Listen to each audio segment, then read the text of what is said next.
Well, thanks for joining me, man. It's been, I guess it's been a few months since we've caught up. It has been a minute.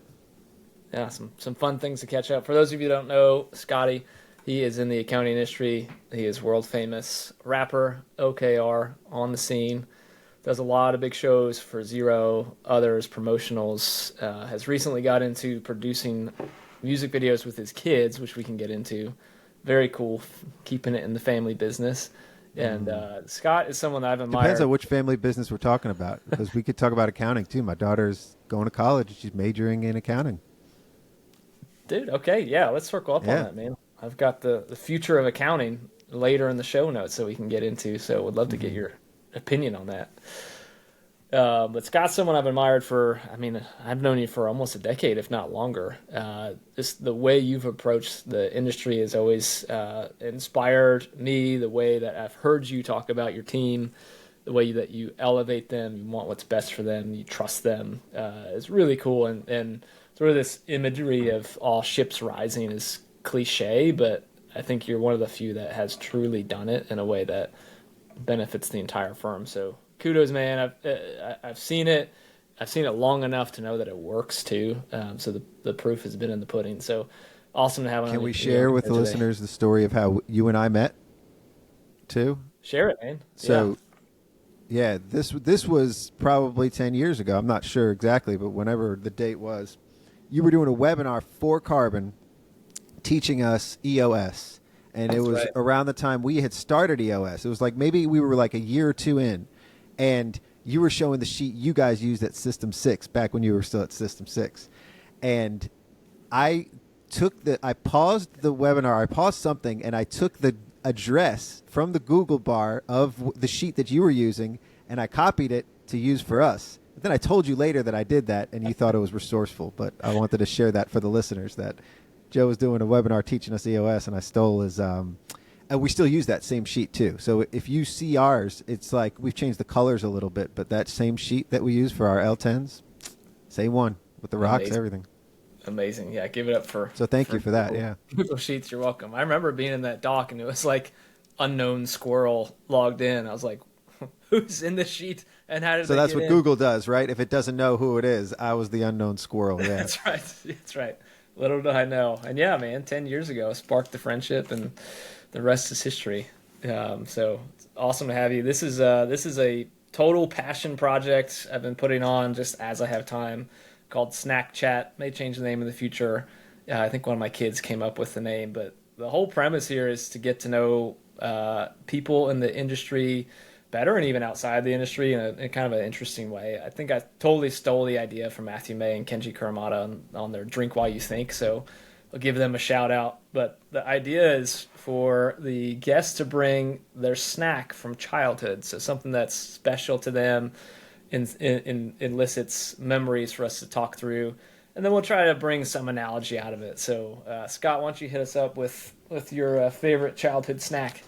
So, when you asked me childhood snack, I went back to like the first snack that had an impact on me, and I remember it was a baseball game that it was. I was probably might have been t-ball, but whatever it was, we were at the baseball park. I got some money to go to the concessions before the game.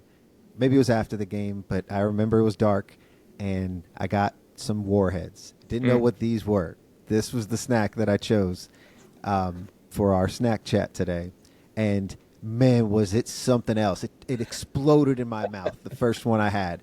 And there was nothing like it. I was talking about it the whole night. I said, there's a war going on in my mouth, and it was so much fun. I did not expect this out of a candy. It was hardcore. This is one of Dude, the most hardcore candies. It blistered my tongue. I would eat them, and I just ate the sour part too. That was the only part that I would eat as a kid. That's what I like. So I'd get a bunch of them, and I'd suck it till I got to the sweet part, or right till I got there, and then I'd spit it out and then eat the next one until my tongue was completely blistered, as if you drank a hot drink. So that being said, I don't have any warheads with me, but you do, don't you? I do, man. I Yeah, have and warhead what a time for my internet sprays. to start. Internet's acting funny. Yeah, I have got the contraband with me at the moment. Hang on a sec. Perfect timing as usual. The internet is not doing so hot. Hopefully Riverside Yeah, Riverside can records save it. locally too. Yeah, we should be Okay. good. All right, good. We're back. We're back. So Love it, man. I got 90% of that, which is so awesome.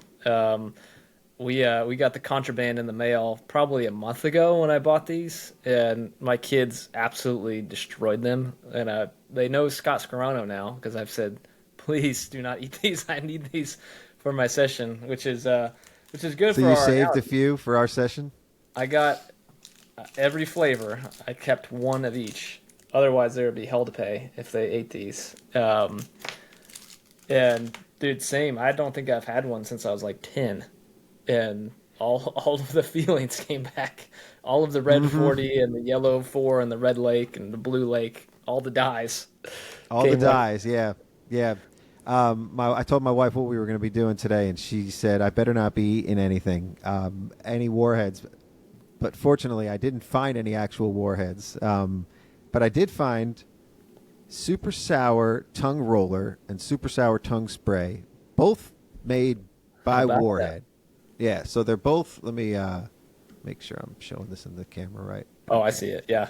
you got it. All right. So they are both Warhead. I will be sampling these during our Love chat it. here. I assume they're going to be as sour as Warheads. Probably not like the Warhead that I remember, maybe because I was a kid, was blistering. And so whenever I do eat those, if you eat too many of them, it's going to burn off the top of your tongue. So Yeah, I that's hope you're right. not going to eat all four of those Well, we'll today see. with us. I want to know out of Is the. this going to be like drink while you think where we're going to sample it and like Oh talk yeah. about it too? Oh heck All yeah, right. man. Yeah. Which out of the four flavors here, I want to know which one elicited those memories for you. So back in the day, they actually used to have really spicy warheads too. So the reds I knew were spicy, and I Okay. always went for the yellows and greens because the yellows and greens were sour, The more the sour. but like Got it. spicy. And it wasn't like what you're thinking. Like it's not like the Mexican spicy candy. This spicy warhead was like pepper spray. It was Mm. like really spicy. I didn't like those as much as and they discontinued them. They didn't make them as much anymore. You probably could find them online, but yeah, Yeah. I Here we never go. had this. This that I got today here, this super sour tongue roller. Um, I'm gonna try it. My kids That's are gonna good, man. like it. I probably won't eat the whole thing, so Yeah, go for it. I'm gonna open up my lemon here, see if I survive. I don't taste anything.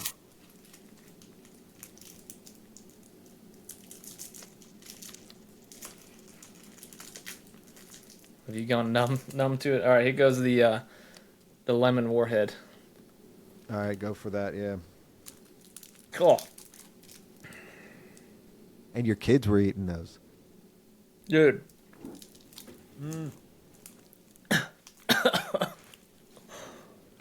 Holy moly, dude! I don't. Still bad. Yeah. No. You have to give me a See, it minute. hits hard. It's the most hardcore candy. Ugh.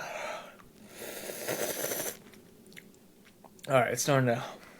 So It's starting I'm to gonna cool off. try. I'm gonna try something because I couldn't get anything out of that one. Okay. I was afraid it was gonna just pour out. So I'm gonna try this super sour spray candy here. Whew. All right, give it a shot. The war is over, and we're turning to peacetime now on my tongue. After that, dude, that was Ooh, much ooh, more this is sour. tasty. Isn't it?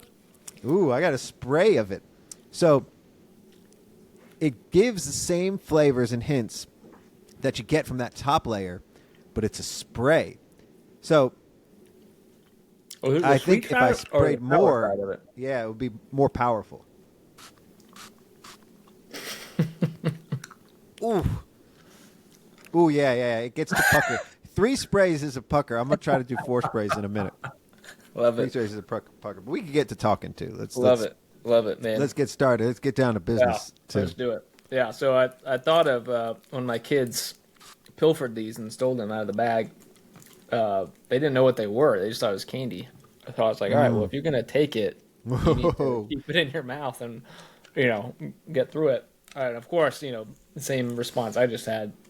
They're pretty powerful. Well, the analogy I had for you was, like a warhead, you kind of have to go through 20 seconds of pucker, a little bit of pain, but on the other side of that, it's very You got a sweet. sweet little candy in your mouth now, You right? got a sweet, enjoyable candy, and it probably tastes sweeter because you had to go through that.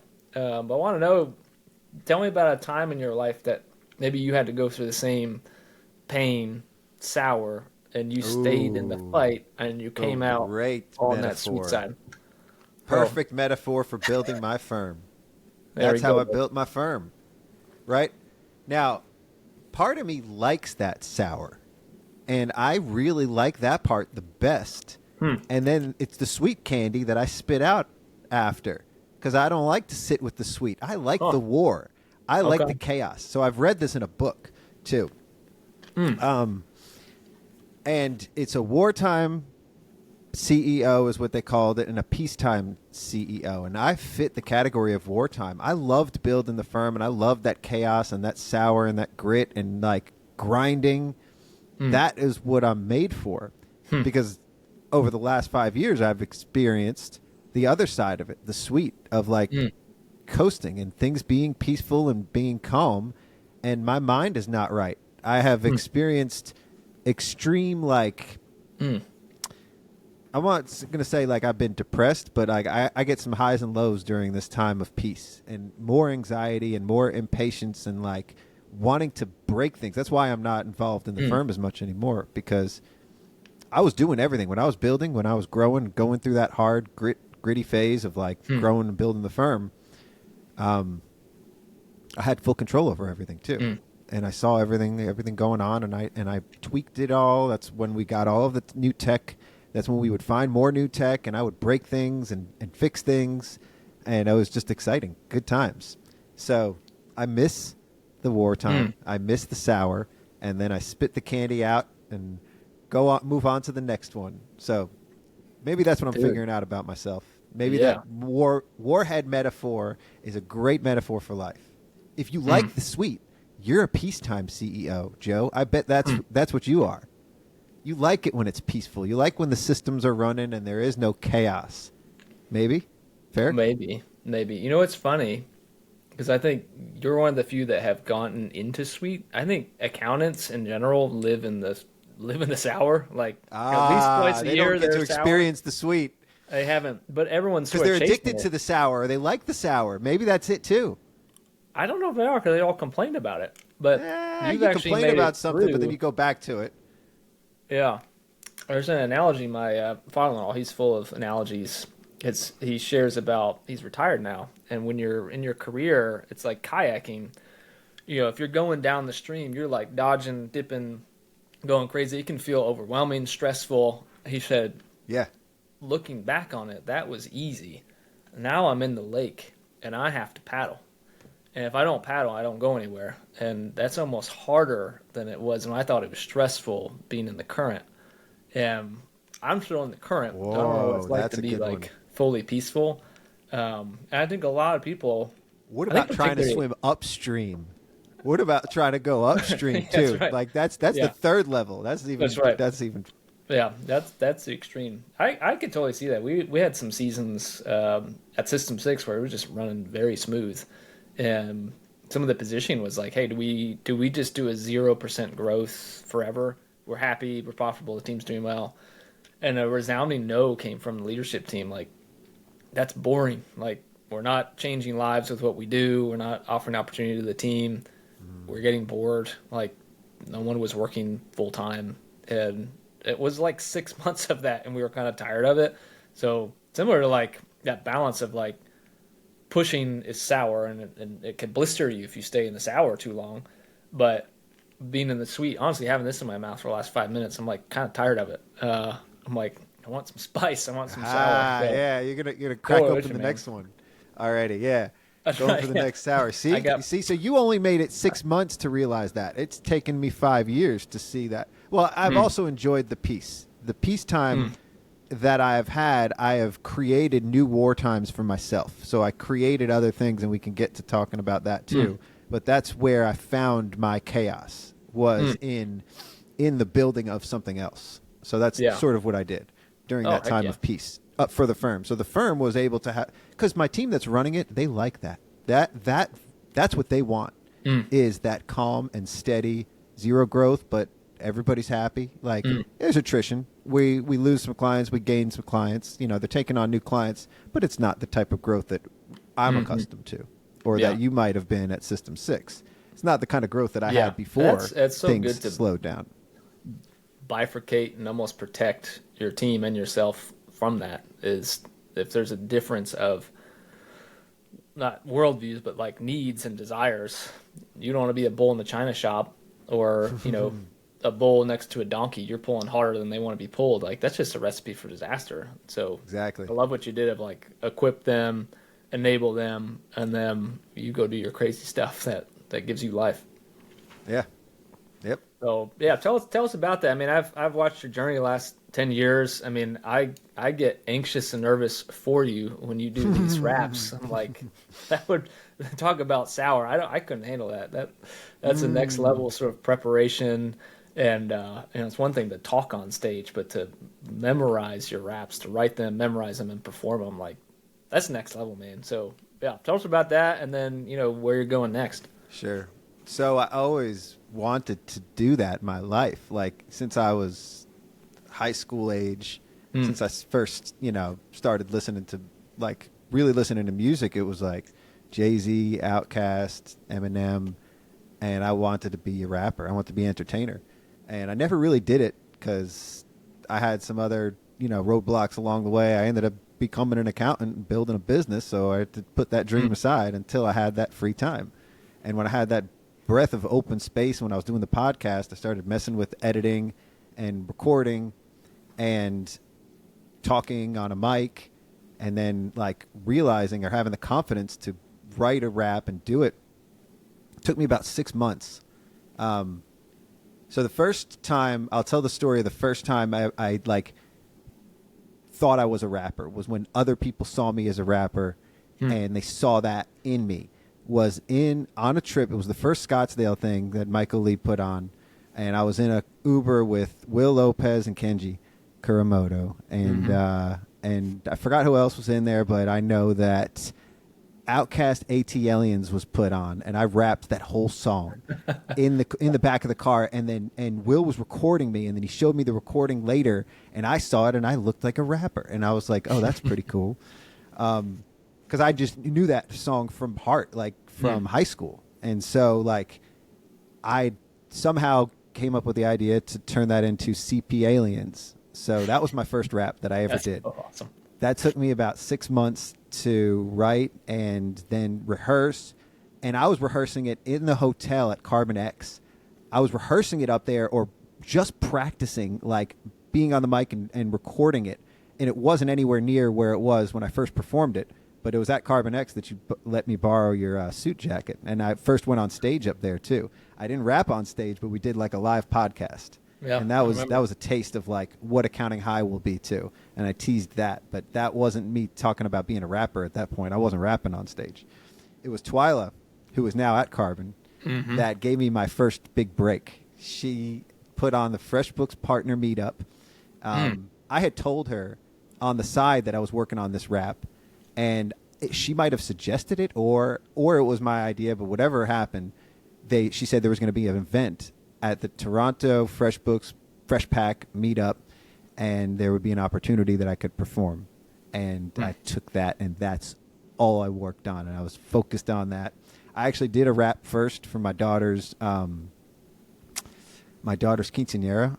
So I wrote a rap for her, and I performed that in front of family first. That was the first rap I ever did. But I had like. How about that? I didn't memorize it. I had just written it a couple days before, and it was like my first performance ever. That was like I was crying during it too. And Dude.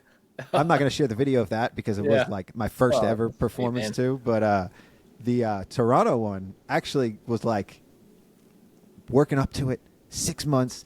First performed it, and it was electrifying because everybody there was an accountant. And they all got it. The CP Aliens and the jokes that were in there. And, like, I just turned AT Aliens, the song, into something that's relatable. Real stuff that people understood.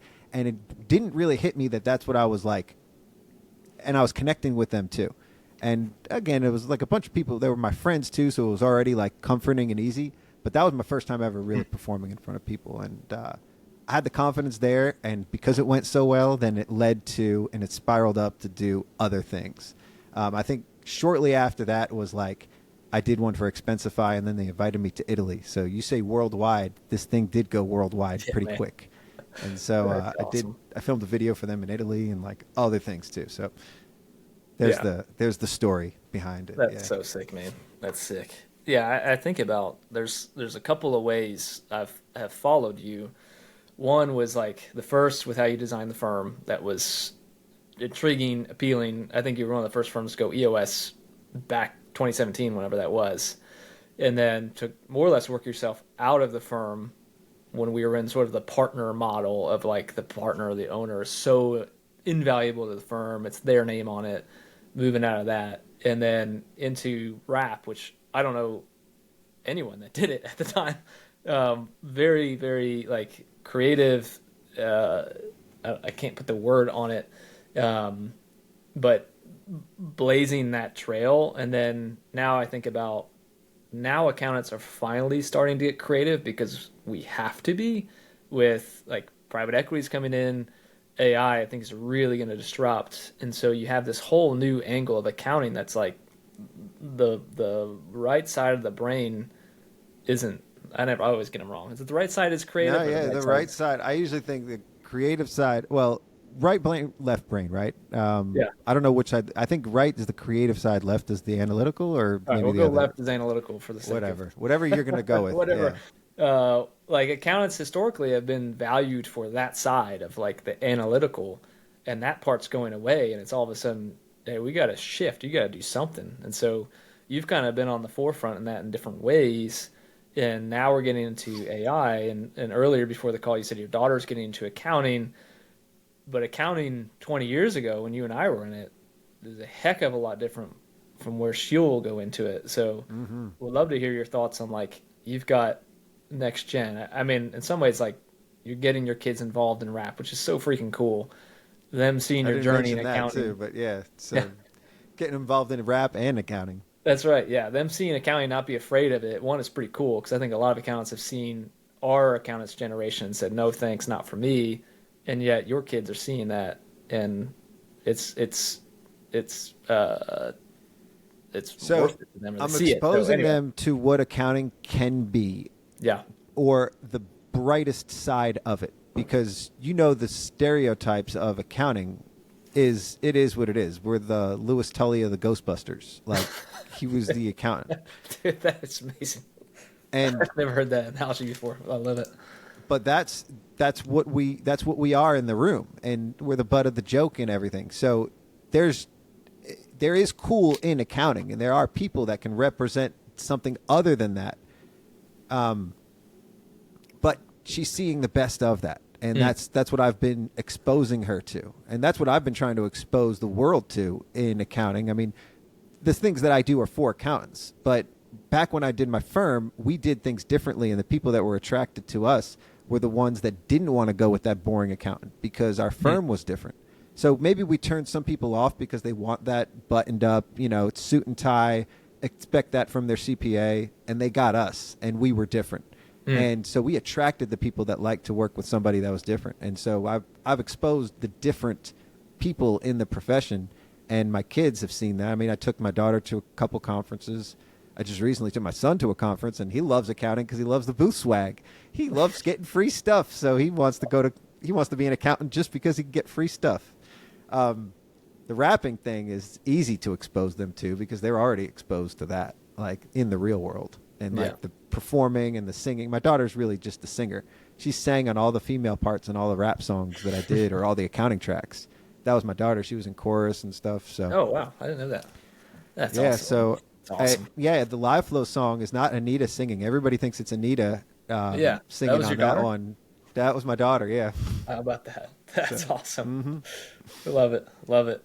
I mean, what is accounting going to be in 10 years? Like when she's out of school in it. So like, a lot of people ask maybe me not that. what it is, but what would you want it to be for her? So a lot of people ask me that, and I think it's the reality of it is happening already right now for the firms that have been in front or progressive, and that's you're going to just step right into a client-facing role. If you're ready for that, that's the type of accountant that we need at my firm, because we've outsourced, offshored all of the stuff that a first-year person would be doing, and there will be a point where all the stuff that we've offshored is fully done by AI, and so a first-year person will not be doing that ever. There will never be a first-year person doing that work, and so interns, what are you going to have an intern do besides follow somebody as they're talking to a client? So the first experience they get should be client-facing. It's the only time I connected with accounting was when I got to do the work with the client. When I worked at a smaller firm and I got to work with clients, that's when all the work and the theory and the shit in the classroom made sense, was working with a client and like impacting them or helping them. Yeah. So that's the same thing that I think my daughter will probably see within her years, is if she's going to work with small businesses. If she's going to work at a bigger firm, those early jobs are probably also going to be outsourced, or I don't know what this looks like in the more industrialized, like, setting. But I think in a small, agile, newer firm, the people that we want to hire are the ones that already know, like, I'm not going to say already know everything, like when it comes to, like, right now, my team thinks we need to hire people that have 5 to 7 years experience. That's the first, because then they go jump into working with clients. But I think you can hire people out of college and have them jump to work with clients, because the technical stuff is being handled. And we've got, let's just assume that AI, a chatbot, knows everything, and then all you have to do is control that. Right. Then all you're doing is working with clients. So I think the technical education, I don't know if that's answering your question, but I think does. we're probably already there. Yeah. I mean, it's been rolling around in our heads, my wife and I, for our kids. Our kids are 8 and under, and I love accounting. I've loved what it's been for our family. Like, I enjoy, same as you, I love sitting down with a client and being that advisor. I think that term's overused, but it's true. Like, we advise, and yet our college campuses or universities teaching accountants, young accountants, to be that, or are they still teaching them how to do the math on paper and tablet when they should be teaching them the front facing, the advisory? It's arrogant to say, but I think I could teach my kids better than at least today's university. Now, I hope that you can, because you're teaching them how to deal with people, and you're teaching them about how to be a human and how to connect with somebody. They're not teaching you that in school. Right. Yeah. And that's the stuff that matters. I mean, that should be the real accounting, huh? You need to do accounting college, where you teach people how to do this, man. That's the next. That's what you need for your next 5 years. Accounting you? That's right. Yeah. Accounting University. You build it. They'll come. Love it. Love it. Well, I mean, one of the reasons you and I don't want to say reconnected, because we've been friends, is I was getting your advice on my camera setup. I'm doing a pretty large 6-part webinar series for Carbon. It's going out to 100,000 subscribers. We just launched it yesterday. We have 2,000 people registered already. It's like, talk about fear. I'm just glad I'm not rapping. But I was asking Scott's advice. If you need a closer of it, if you need a rap to wrap it up, I can work on something. Right, you got one day. First one's tomorrow. And one of the things I asked him was like, hey, I want to dress for success on the camera. Can you help me with my setup? Because Scott's the master. I mean, he's got a Shure mic, which is like the top of the line. So Scott hooked me up with the setup, the ideas for the camera, the light, the mic. I think that's another way, like, you've been on the forefront, is like, we spend so much time on camera. Like, accounting has changed. Definitely, I mean, COVID disrupted that. But I still see folks that don't turn the camera on. They have not spent the money. I didn't spend any of the money on the setup until recently, but you were ahead of that. What advice do you have accountants we're typically 20 years behind when it comes to like tech setup, online presence, not just like social, but like showing up to a meeting? Would love your thoughts there, because I just asked you the practical of like, hey man, what should I buy? But do you have a deeper philosophy when it comes to presence? Yeah, I do, and I think a lot of it doesn't matter as much as we may put as much emphasis on it. So yes, it's good to have a good camera. Yes, it's good to have a good mic, but it's better to have a good internet connection. That's the most important thing that we need right now is a It's good internet connection. With that, then you're coming out and you're looking clear anyway. You can have the best camera setup and everything, but if it's a bad connection and you're doing something remotely, you're going to still look grainy, right? So that's first and foremost. But I also think it's the way that you're coming across on the camera too, with more confidence. And the more you do it, the better you're going to be. First, in the beginning when I was doing it, the podcast, it was terrible. I had to get through all that stuff. And your presence on there. But if we're talking about accountants working with clients, the more they work with clients, the more confident they're going to be. If they're already doing that, then it's time to get a new camera and to beef that up a little bit, because then you're going to give a better impression first impression too. So you're meeting with a new client online because because they found you online, and now you're going onto Zoom to meet with a new client and you're not doing that in person. You may not be as confident in front of the screen as you are in front of people in person, so you have to get over that first too. But I think a lot of that is the soft skills that go beyond, the camera setup.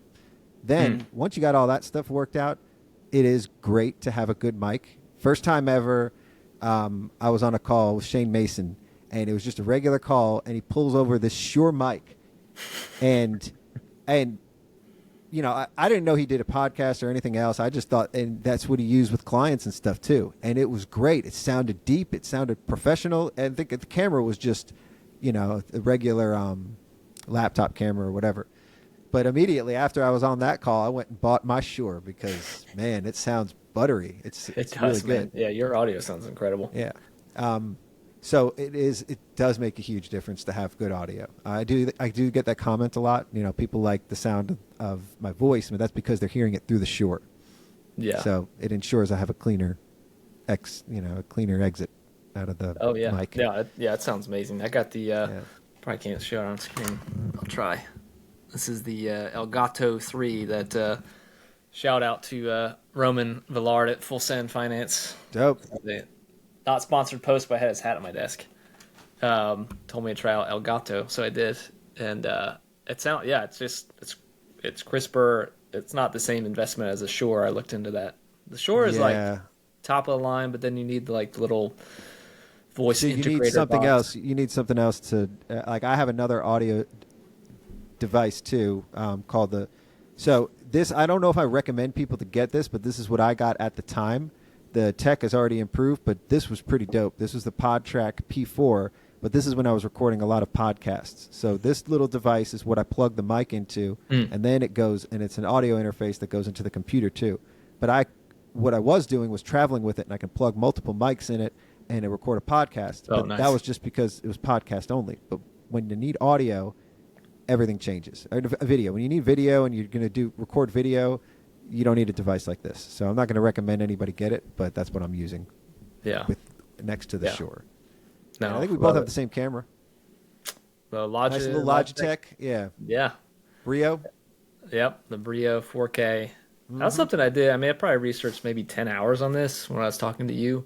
There is so much gear out there, and it's not always what's the most expensive. Like, there's really good gear out there for not a ton of money. I think this was there's definitely less than $200. May have been like $120, and you can go all. You could go a lot. You can spend a lot more on a camera, but that's part of what I was saying is you don't need to get the most expensive mic or the most expensive camera. I think it's those other things that matter more in front of a camera than just the setup. So you don't need to spend $5-10 grand on a setup. Maybe 10 hours is excessive to do the research, but you come out with something that you're comfortable with, that works for you. You got a nice little plant in the background. You got your light, good setup. Yeah, thanks, man. The window might affect your lighting too, Yeah. so you might need to work with that depending on the sun. But otherwise, you got a good setup. Yeah, thanks, man. I have found lighting is another piece of it. And I love the point about it's the confidence, it's the presence beyond the dress code. Because that's true. You could wear a $5,000 suit and still look like a schmuck. Because Or still be a schmuck and still be a in the schmuck. suit. Yeah. That's right. It's not the suit; it's who's in the suit. Yeah. That's such a good word, man. But lighting was the other thing I researched. I have this like Godox ES45. This is not a sponsored post, so there's no affiliate link. But I've been really happy with this. So if I turn off the light from here, like it totally changes. I look like a Sith Lord Yep. without the light. Yep. And then you flick it on, it's a little brighter. It matches the countenance a little bit better. And anyway, so it's kind I of got a opened little my panel world. light too. I don't know what kind it is. I got it for cheap. It was probably like $20 or something. Yeah. Little panel that's up there. If I turn it off, I look darker too. So yeah, it helps. Yeah, yeah. So anyway, quick little tidbit on there. And I think that, again, going back to our friendship, and you're a giving guy in general, just it's awesome in this space. You could text some people and say, "Can you help me?" And a flood of texts and a flood of helpful advice. So that was one thing at Manny. It's a small, like, which suits should I wear? But you were quick on the draw to give some advice. And so I just think it's awesome about you, awesome about our industry. Would love to hear, I mean, speaking of giving back, you've had the Accounting High podcast for a couple of years. Would love to know what excites you about it, memorable hosts that you've had, and where you want to take it. And while you do that, I'm going to open up. I remember Warheads as a kid, the blue one. I'm a sucker for the blue, like that blue raspberry. Blue raspberry isn't a flavor, but Yep. everyone had blue raspberry as a flavor. I'm just a sucker for whatever that flavor is. So You're gonna be sucking on it. You're gonna have a blue tongue in a minute. yeah. So I'm glad Aria picked out this pink one. I'm still gonna go with the pink spray. I'm gonna do 4 of them this time. See Okay. how puckered I get. But woo, yeah. Ooh, that hits. I like it though. we're both gonna have blistered tongues after this. Ooh, that's good. We're getting too old for this shit. I know it. All right. Ooh, that's exciting. So, Accounting High started in middle school, I'd like to say. Sons of CPAs. That was the That's first right. of it. Yeah. Yeah. Sons of CPAs with me and Jason Ackerman. We did carbon ads back in the day too. Like that was fun. We had a lot of fun in the early years. Eventually, Ackerman got a little too busy, and I wanted to evolve the brand and evolve the show. I had a lot of other podcast hosts. So you said who was my favorite host? I think you meant my favorite guests. Yes, but I had a ton of hosts, co-hosts. I had Zachary Calls, co-host, Nicole McKenzie. Kenji came on multiple times, and I've had a lot of people like come in and out of like the sidekick role in the show too, and so it started to feel like I wanted to evolve the brand and get it beyond a male-centered like Sons of CPAs because I had females. Twyla and I did a long series. We did book reports, Nice. and I was talking with her, and I said I want to change the brand so it's not just male-focused. You know, I realized Sons of CPAs was a fun name, but it was like might need to evolve it. So I did a lot of thinking, and it was at a conference, and I was talking to David Leary, and I've told the story a lot. I always attributed him to the Accounting High title because he was like, you know what you should do? You should do something like high, like I'm not high on accounting or something like that. But he was saying high as in high, like getting high. And I woke up the next day and I was standing with a bunch of people and it just felt like high school, like in between classes. We were at a conference, but it just felt like high school. Like I had known these people for a while. They all felt like friends and everything started feeling like high school. And I was like, that's what I'm going to call it, Counting High. And I was talking with that group and I said, that's the name of the show. And it became Accounting High. And that was about 4 years ago. God, So that's crazy. right now, currently, and I think we did over 200 episodes as Accounting High, and I've interviewed over 200 people. Amazing. Everybody in the industry that I ever wanted to talk to or have on, I probably had on. And if I hadn't, sorry, I will have you on next go round. It's on pause right now because my daughter graduated high school. I needed to take some steps back, and like that wasn't the direct reason, but it was like earlier this year I just took some steps back from all the extra stuff I was doing, and paused the show. Like when I hit a point with the show where it just felt like I was being derivative. I felt like every conversation I had, I wasn't getting anything new out of it. And I had already recorded this interview with a different person, and the things that we said on this one just felt the same as this other person said it this way. So I looked at it like I still want to do new stuff. And everything felt new for those first 300 episodes that we recorded, up until the point where it just didn't feel new. It didn't feel like anybody was saying anything like else that hadn't been said yet. So I feel like if I evolve it and take the show to a next phase, I might just call it Accounting AI instead of Accounting High. Just talk about AI, because AI is always something new to talk about. Every day there's something new. Right. I haven't done that yet, though. I just teasing it out here now, but I may not do that. I'm just thinking about it. So. Yeah, I love the idea, man. And kudos to like see when the runway runs out. Yeah, I don't know if it's fully out yet. I might just bring back Accounting High and then just do it again a little longer, or bring it to Accounting U. I don't know if there's an end or closure yet. I like the idea of Accounting U, because I mean, my last question for you is just where you see the industry going, and AI is the buzzword. I don't think it's a buzzword anymore. I think it's, going back to warheads. I think we're about to go into war with AI, and you can pick your sides and okay. Yeah. Okay, so maybe going Accounting AI is not the right direction. Accounting U, because it's the more people focused, right? There you go. Yeah. That's the war of the machine. That's what the tournament was the people versus the machines, the apps versus the people at the end of the day. You remember the Accounting High tournament that we did? That's we right. may do that again too. Oh, that's brilliant. Yeah. So would love to get your opinion on AI, and not just like the cliche like, oh, AI is coming, but the younger generation. We've talked a bit about your daughter and where we think they're going, but there's choppy water ahead, but I think there's immense opportunity at the same time. And so, what would your advice be as we close? Like, an existing practitioner, a current or recent grad of college, and then someone, maybe your daughter who's going into college, like, how would you tell them to think about accounting? Like, where would you say, hey, you're the next generation, take the baton, run with it, and would love to see you run in this direction? So who am I talking to? What's the... Three personas: existing firm owner, maybe 10 years out from retirement, recent grad, late high school going into accounting. So first, that person with 10 years left is somebody that's maybe my age or older, maybe older, but somebody that's been in it for a little while. That's hard because you've already experienced a lot of change in your career, right? Mm-hmm. Like, you being the firm owner that's got 10 years left, what possibly could they throw at you that's different than when you got the internet and you got the cloud? Like, that was a huge upheaval of everything that you were used to, your servers and the way that things were done in the past versus how they are now. That's already a huge change.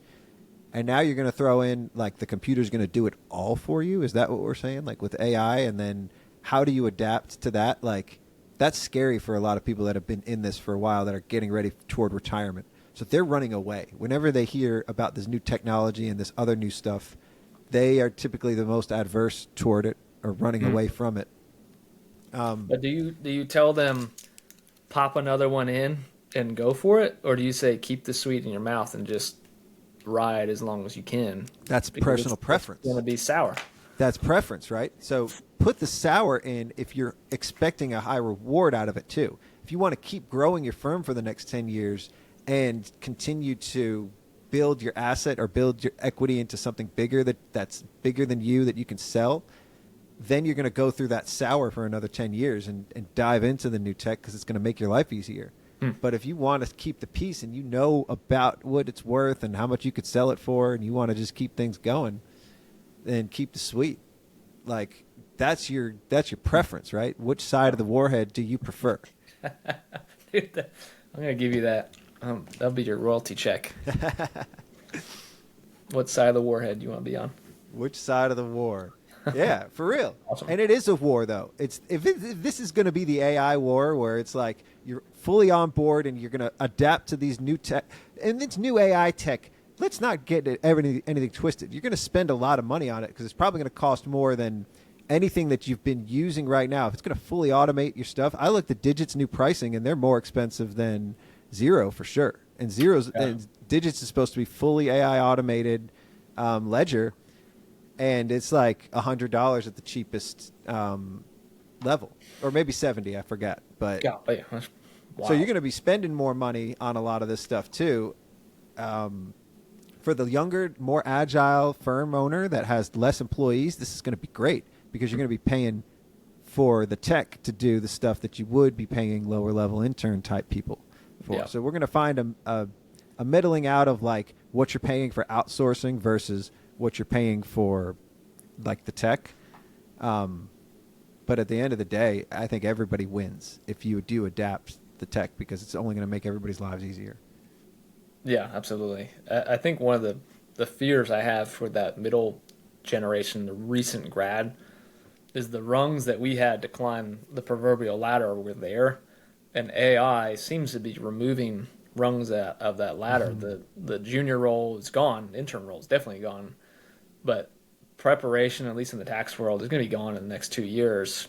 And so to reach up to like that review rung is such a big. It's that's usually like that's like 3 4 years before you get there. Typically, can they jump and grab that rung before it's too late, They need or is it too mentors. late? They need somebody to provide the scaffolding to help them get there.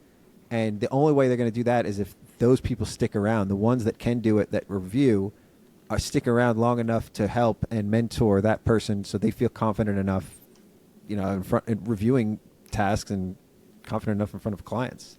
So it's the scaffolding. And I people are going to have to stick around for that to happen, or you're going to be left with firms that don't have anybody to hire. How hard is it to hire now? Oh yeah, Client facing like 5 to 7 year role person. yeah, Oof. We haven't done it. We haven't done it in a while. So I yeah, don't know yeah. what I others mean, are doing. it's yeah. For those folks, the world is their oyster right now because they're in high demand. It's the it's the role For beneath those them, folks, they should be starting their own firm. but they have the wherewithal to do it. The ability, AI certainly helped with that. It's the folks in the bookkeeper position or the preparation position that's like, I feel like you got to start running, you got to start learning, find those mentors, because I think that what used to be a huge opportunity is shrinking by the literal minute with AI. That you got to get out, but also there's opportunity in that advisor role. If Expand you on need that. it. I want to double click on that. You said that huge opportunity is shrinking by the minute. The huge opportunity that was the preparation role, the bookkeeper, senior bookkeeper role in accounting. AI is shrinking that every Yeah. minute with apps getting smarter, Zero, QBO, adding AI bank feeds. I mean, there's vibe coding. There's all the things that's eroding that layer of the accounting org chart. Yeah. And but the position above needs more and more of it. It's just making that jump through that chasm up to the advisor role. I mean, it's like this: accountants don't generally do well on camera. They don't generally do well with client interaction. They don't No. generally do well with advisement. But that's the need and the That's what they have to opportunity you do to are in. survive. Yeah, that that pond in Africa is like getting evaporated. Like you got to get out of that pond. There's no water left there. Like go, you got to go You're find not the going to Nile just River. be comfortable in front of your screen without interacting with clients anymore. That Yeah. you're going to starve. Yes. Yeah. So that education piece of moving out of there, and then And that finally that. also goes back to client responsiveness and putting clients first and being there for them because you are human and you can do that. So it's like, I understand all the boundaries talk and like not responding to emails after a certain hour or over the weekend and stuff, but be responsive and answer your emails and respond and talk to clients. Get on a call with them or schedule meetings with Yeah. them because that's what they value. If they don't get that and they're not getting that, you're replaceable. Like you can Oh be yeah. replaced by something that's cheaper or somebody that's cheaper too. That's right. Yeah. That's a whole another can of worms. That might be our snack chat part two. Is Yeah. we've seen with the proliferation of ChatGPT and Perplexity, clients are now expecting immediate advice. And so if you have an accountant that's taking a week to respond, boil that down to maybe if it's hours, you're way slower compared to what clients are used to And now. now clients can take that question that they gave an accountant and dump that into ChatGPT and probably get the same response the accountant would have gave That's them. exactly right. Yeah. So I do think there's like, I think there will be a need for a general GPT, which already exists, but then a real value on the firm that's like, hey, we're ahead of you. You're paying us for our GPT because we know you, Mr. and Mrs. Client.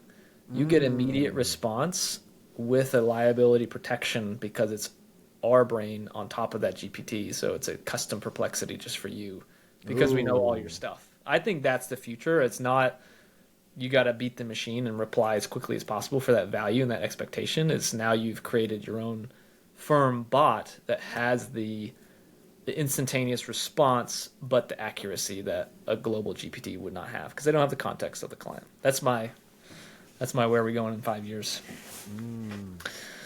I think that's like we could be there now for the people that are already developing stuff like that. I've talked to firms that are developing that already, like Yeah, that have that pretty much ready for clients. So this is exciting. Good yeah, times. exciting Good times. times ahead. So I don't last think I thing, answered your question for the younger generation, right? Like, yeah, yeah, how does this we're context shift? That younger person, let's just take both of those. You said like college age or recent graduate or even high school. They're about the same generation, right? mhm. So let's lump them and say like that early person should learn those life skills like we were saying earlier and learn to communicate. That's going to be more valuable than the technical stuff that they're learning in school and that they're probably still going to be learning in school for the next few years. Like this, that stuff is valuable. You do need to learn that, but it's so much more important. I've been saying this since before we were talking about AI is it's that intangible like person that can handle and talk to clients. Those are the ones that you usually if you hire them at your firm, you're going to lose them once they get enough experience because they're going to want to go out and work and do something on their own. The ones that are very comfortable in taking the rein at a conversation, they eventually learn enough that they go out and start their own firm. That's very common, but this is like 1 out of 10 accountants exists that has that persona. That's over my experience and time that I've been doing this. It's few of them right now that are innately able to do that. They tend to start their own firm, but the ones that don't have that, they can work on that. That's a skill you can work on and get more confident and get better at talking to people. It's just uncomfortable in the beginning. It's sour. And if you don't like to deal with that sour, you don't like that sour part of the warhead, then you're going to be adverse to even talking to the next client. And every client interaction is going to go the easiest way out. And then those are the clients that we lose because it's the accountant that doesn't want to address something. Maybe they made a mistake or maybe something happened. And instead of confronting it and talking to the client, they're, you know, I can't like without addressing a problem, letting that go. That's when the client ends up leaving too. So like, Yeah, I'm that's thinking so of good. certain examples too. So yeah, Yeah, I mean, that gives them the freedom and flexibility to do anything in life too. You learn that skill, you're not restricted to accounting. You could take that literally to any any field and business, be successful. Yeah. So, and you've last thing learned I the have, language of business with accounting. that's exactly right. Yeah. Last thing I have for you is for all two listeners that probably listen to this is if someone's wanting to optimize their business and their life, maybe they've seen what you've been able to accomplish. Maybe they are craving the sweet side of the warhead where you're craving the sour. What's the one piece of advice you give someone that's maybe they're in the sour and they're craving that sweetness? What would you tell them to do? They got to put some things on pause and say no to more things to give them some more freedom to breathe. Right now, if they're drowning and they feel like they're underwater or they feel like they're in the thick of that sour, it's their own fault. They created the situation they're in, and they're the ones that can get out of it too by cutting some things out. So whatever situation you're in, it's your own doing. You can only blame yourself. Can't blame anybody else, and you're the only person that can get out of it. So sit back, pause, take a breath, and then remove some things out of the way. And that's going to be hard too, because it's hard to get out of that hamster wheel because you're addicted to that chaos. And in some ways you hate it, but you love it because you keep going back to it. That's right. So Yeah. A little bit of sour. I've been there. I've been there. I've been through that thick of that sour. It's not as easy on the sweet side after a certain period of time, but at least you have some room to breathe and make a choice and choose Yeah. the next sour that you want to get into. Love it. Choose your Love next it. war. That's right. Love it. Wonderful advice. Scott, great being with you. Thanks for the time. As always, keep being sour, my friend. Can't wait for the next thing. I like that. Peace out, homie. All right. Peace. Bye.